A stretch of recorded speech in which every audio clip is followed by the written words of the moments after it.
Jeff, very good to see you. We start with an important question. Is a trust a must? What every family needs to know about estate planning. When it comes to estate planning, trust can often sound complex or unnecessary, but depending on your assets and goals, a trust can be a powerful tool. Let's start big picture. What is a trust and why do so many people assume they don't need one? So the goal for us is to not leave a mess for our kids to have to deal with. And that's Right. what a proper estate planning really does. And a trust can be a really good part of that. So a trust is a separate legal entity that acts as a container. It holds assets, and then after your death, it distributes those assets based on the owner's wishes. Mm, Some people think that they don't need a trust because it's only for the ultra wealthy, or they're right. too expensive, or they're too complex, or they have a will in place and they don't really see a need to have a trust as well. So, but a trust can be part of a well determined estate plan for someone. hmm And so, when does a trust make sense, and what are some of the basics that people need to know about? So, if you pass away without a will, then it's known as dying intestate. And Right. so, a probate court judge, a stranger, is going to determine who will receive your assets when you pass away.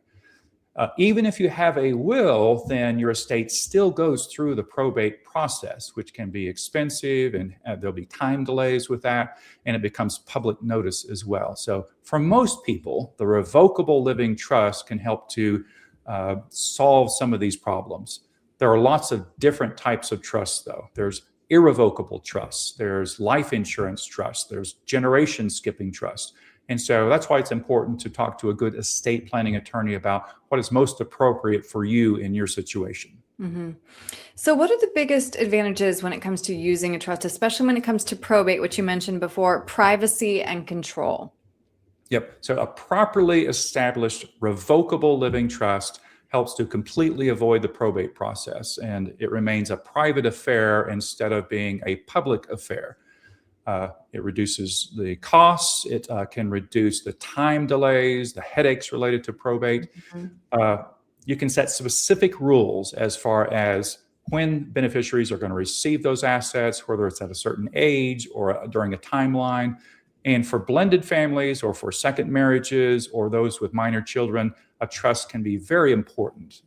Also, it allows you to remain in control. So, with a revocable living trust, you can make changes to it as long as you're still alive. You can Mhm. alter your beneficiaries, you can change the terms of the payments, you can actually even revoke it. You can actually remove the trust completely from your plans if you Mhm. desire.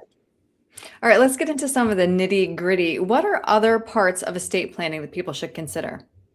So, in addition to the trust, there's other ancillary documents that are equally important.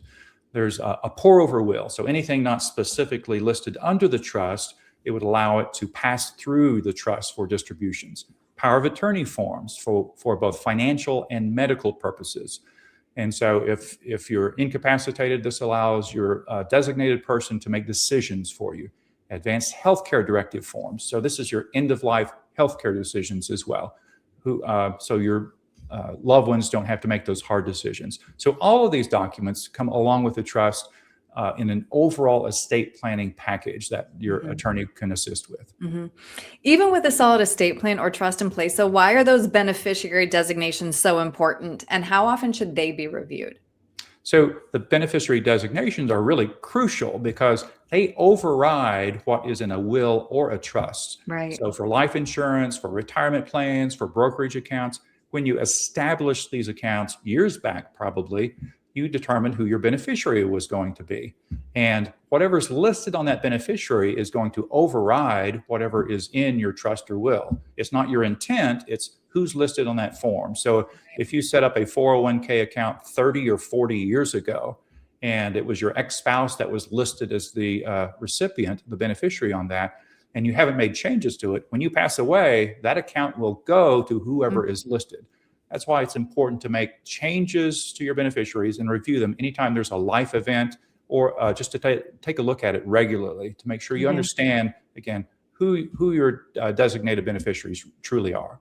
This is so important, this proactive planning. And Jeff, I know you very much value helping the whole family and focusing on legacy planning.